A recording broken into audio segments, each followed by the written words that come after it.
There's a lot of things I enjoy about being a member of an academy support team.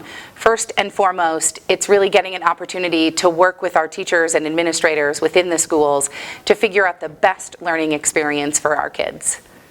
I think the most meaningful experience I've had so far is on the first day that we raised the walls on the house with the students at Guilford. One of the kids came up to me and said, "I feel like this is more like a dream or a movie than my real life." And it's a really cool experience to be able to take those conversations that we had at the AST level and talk about that dream of being able to give students an opportunity to build a house. And then actually seeing them get to do it, seeing the smiles on their faces and hearing them say things like, "This only happens to people in the movies and doesn't happen to people like me." It's a reason to continue the work, to continue to develop what it is we're doing, and to bring other community members into the fold so that they can have those same kinds of experiences and have those same interactions with our most incredible students. So academy support teams are a chance for an area for individuals from the community to actually get inside of the high schools, to get directly involved with the teaching and learning process the kids go through, to bring what we do in our jobs, the things we do in our careers, to bring that knowledge into the teaching space, into the place where the teachers present it to their students, so that they can give that relevance to what they're teaching. The whole goal is to create relevance in the materials. They'll end up with a better adherence to the work, better attention to the detail, better success in the class, because they get why they're doing it. And so the academy support teams are covering a broad range of careers. They reach across all 4 academies. They provide input to the teachers who are professionally trained to be instructors, but don't really know what it's like to be a fireman, or what it's like to be a chemist in a lab, or what it's like to be an engineer in a building.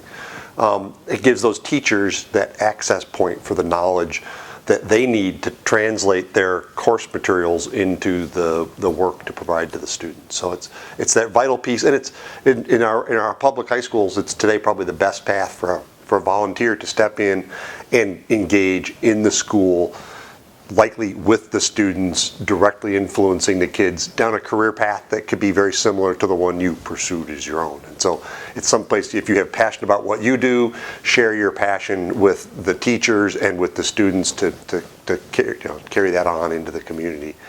I really have enjoyed my involvement on the AST. I like the parts of the AST where we actually help the teachers plan curriculum, some of those kinds of things, but the things that are the really most meaningful to me are the chances that we have to somehow have opportunities to work with the students or to impact their education somehow. And I can give just a few specific examples. One of the things that I've really enjoyed, and actually several other Crusader Community Health employees have taken part in, is the mock interviews. We go into Jefferson and we are interviewing students who would like to be a sandwich artist at Subway. And so to work with those kids and to try to help them be more at ease with interviewing skills, and then we kind of rate them at the end to let them know what we thought they did well and what areas that they could improve on. And it's always fun to do that when they're younger, in the younger years of school, and then to do it again as they get older, to watch their growth and development and their comfort even with being with a stranger, and that's always been really rewarding. Very recently I had the opportunity to work with a couple students at Jefferson on a project that I had been assigned at Crusader. And being the age that I am and not very tech savvy, I was looking for some technology help, and I was introduced by Judy Gustafson to a set of twins at Jefferson who really helped me get this project off the ground. And it's a real life project. They helped me make our patient report card electronic, put it into electronic format.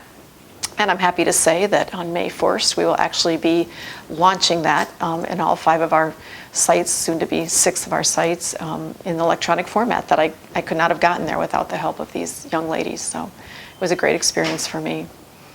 I think one of the questions that people always have in their back of their mind when they're trying to decide whether or not to be involved in an AST is what kind of a time commitment is it. And I can assure you that it can be as much or as little of a time commitment as you want it to be. And I certainly haven't found the time commitment to be too much for me. Obviously, you need the support of your organization to be involved in the project, but the real thing that you need to remember is the win, and the other end is as organizations, businesses, and companies in Rockford who are employing the kids coming out of our school system. Any efforts that we can put in on during their education are only going to pay off for us on the other end, and I don't find the time commitment to be too much at all.